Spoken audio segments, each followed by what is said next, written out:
Dan sudah ada Silvano Hajid di Pengadilan Negeri Jakarta Pusat. Ya, selamat sore Vano. Apa poin utama yang disampaikan pihak kuasa hukum Jessica dalam pembelaan hari ini?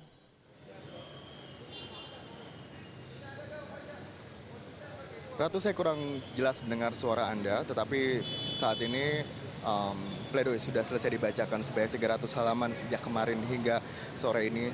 Dan dalam pembacaan pledoi ini ada titik berat yang dilakukan oleh kuasa hukum Jessica. Yang pertama adalah pasal 340 KUHP tentang pembunuhan berencana yang dituduhkan kepada Jessica. Yang pertama ini karena delik material tidak ditemukan pembuktian terhadap motif pembunuhan. Karena di sini adalah motif yang paling penting atau yang paling memenuhi syarat untuk menjerat Jessica dengan pasal tersebut, dan sehingga tidak pidana, tidak berdasar. Dan di sini ada 3 pertanyaan yang disebutkan dalam pledoi yang diajukan oleh kuasa hukum Jessica. Yang pertama adalah apakah Jessica dengan sengaja membeli cyanida atau racun itu, dan yang kedua adalah apakah dengan sengaja Jessica menaruh racun ke dalam gelas es kopi Vietnam milik Mirna, dan yang ketiga apakah dengan sengaja telah lakukan observasi pada TKP sebelum pertemuannya dengan Mirna dan Hani.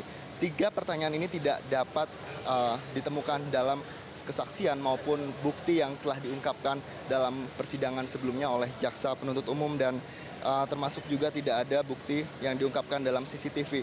Adapun keberatan yang diajukan dalam pledoi terhadap jaksa adalah yang pertama adalah saat ditetapkannya sebagai tersangka ini juga tidak ada bukti tentang kematian Mirna karena belum ada otopsi kala itu, dan kematian juga belum diketahui penyebabnya.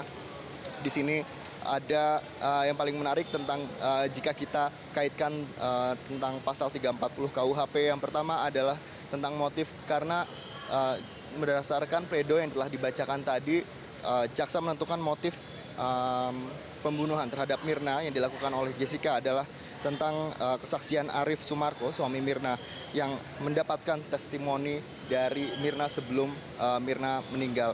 Sementara berdasarkan pledoi ini, kesaksian dari Arif Sumarko ini adalah kesaksian yang berdiri sendiri sehingga tidak menjelaskan motif dasar pembunuhan terhadap Mirna. Ini pun pada akhirnya yang dipermasalahkan dalam pledoi.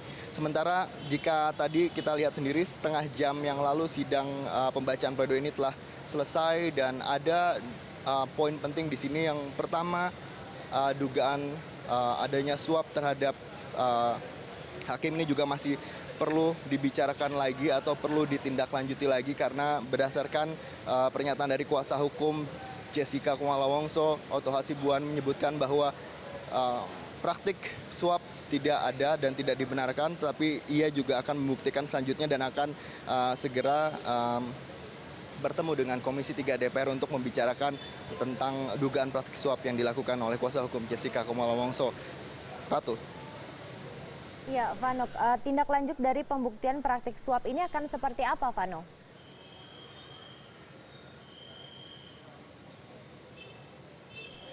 Tidak lanjut yang saya dengar dari pernyataan Anda, Ratu, tetapi saya tidak begitu mendengar suara Anda. Ada tindak lanjut yang akan dilakukan bersamaan dengan relik nanti yang akan jatuh pada tanggal 17 Oktober, sementara duplik nanti akan jatuh pada tanggal 20 Oktober mendatang. Sementara jika kita lihat waktu yang sangat bersamaan ini dari mulai tanggal 21 sampai 26 ini kemungkinan vonis akan dijatuhkan. Apakah nanti akan bisa bersamaan dengan adanya pengaduan atau hasibuan terhadap Komisi 3 DPR ini, kita masih menunggu jelang waktu vonis hingga tanggal 26 nanti. Ratu.